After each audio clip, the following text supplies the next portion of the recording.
Hey, what is up, everybody? In today's video, I got myself here a copy of the Amazing Spider-Man on the Nintendo Wii. Now, um, in regards to Spider-Man, uh, he has certainly had a very rocky history when it comes to video game adaptations. There have been some good ones, and there's been some mediocre ones, and then there's some really bad ones here and there. And I think this one is one of the, from what I, if I'm to understand correctly, is a bit of a mixed bag, especially on Wii, because you see, Amazing Spider-Man on Wii is based on the Nintendo 3DS version of the game. So they basically just took the 3DS version and just ported it over to the Wii, and what you get is a game that is a handheld game. Sorry, is a console game that feels more in line with a handheld game in scope and quality. Um, And you know what? That's not necessarily a bad thing, but it's also very, very noticeable, especially when you consider that this version of the game is very different to the Nintendo Wii U version of the game, which is also very different to, I believe, I think there was a DS version as well. Okay, yeah. So a quick internet search later, and yes. So there was a Nintendo DS version of Amazing Spider-Man, but like a lot of handheld ports, it's often forgotten about. But then again, you could also say the same for a lot of the licensed Spider-Man games as well, since they're basically no longer available for purchase due to um, licensing issues. You see, during this around this time, Activision had the rights to publish and develop Spider-Man games, and yeah, they made a whole bunch, especially during the seventh generation. Um, they made They made one almost pretty much every single year. It was almost an annualized franchise, and it definitely shows, um, given given the rather varying qualities of each title. I've been told that Spider-Man 2 on the PlayStation on 6th gen consoles is a really excellent game. One of the best, one of the best superhero based games ever. But then the third game was seen as a disappointment. And from there, it's kind of been a hit and miss, especially depending on which version of each game you get. Because if you play the DS versions of a lot of these Spider-Man games, it's going to be a very different experience than what you got on a console. Same with PlayStation Portable as well. But yeah, Amazing Spider-Man specifically. Yeah, this was based on the very first Andrew Garfield movie.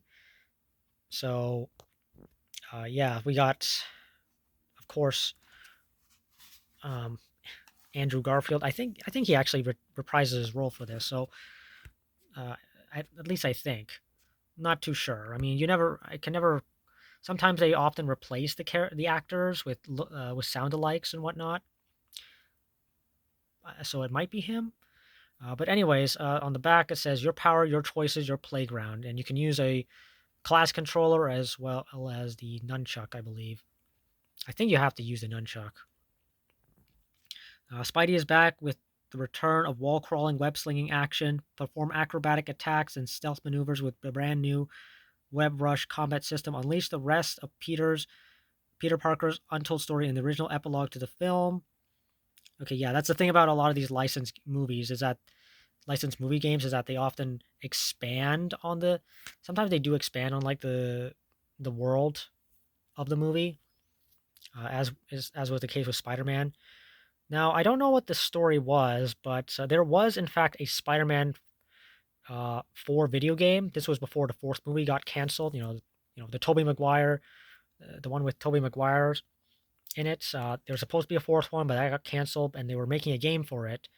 I'm not sure if all the content of that got recycled into this or the previous game, Edge of Time.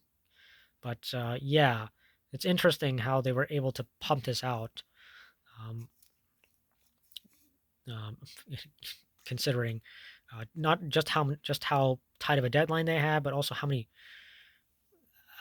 just considering how many platforms they have to develop for. Because like I said, Wii version, there's a 3DS version, there's a DS version, there's There's the Wii U. There's the PS Vita, the PlayStation 3, Xbox 360. Honestly, really, the only thing you're missing is the PS2.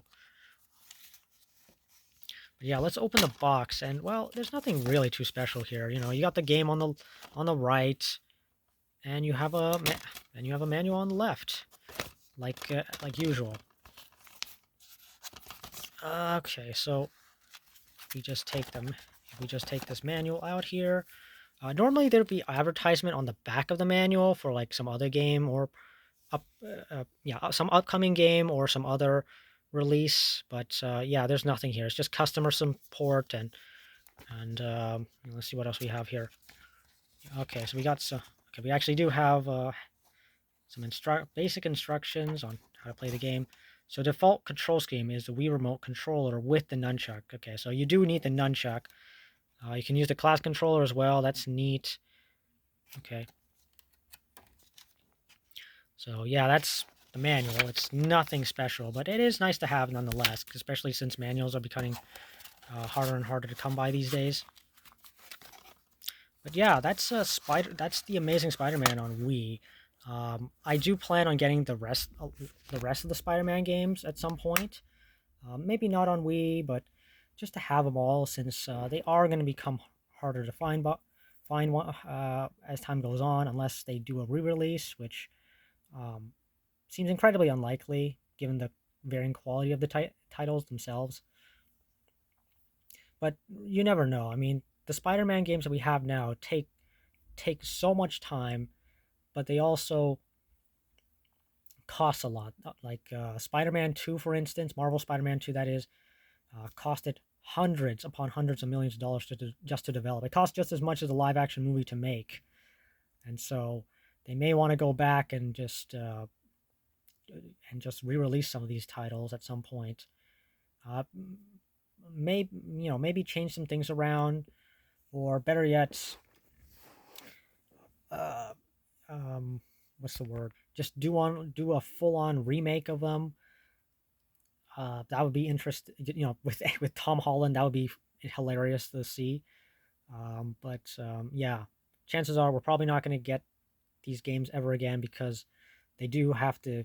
They may have to pay royalties to the original actors like Tobey Maguire, uh, Andrew Garfield for their voice work, or whoever does the voice work, and the music as well. That's also a problem. But yeah, that pretty much does it for this video, guys. Um, you know, I always say, like, comment, and subscribe, and I would certainly love to hear your experiences with Spider-Man games, especially given, like I said, there's a lot of them. So do comment on what your experience with Spider-Man is, and I will see you next time. Take care.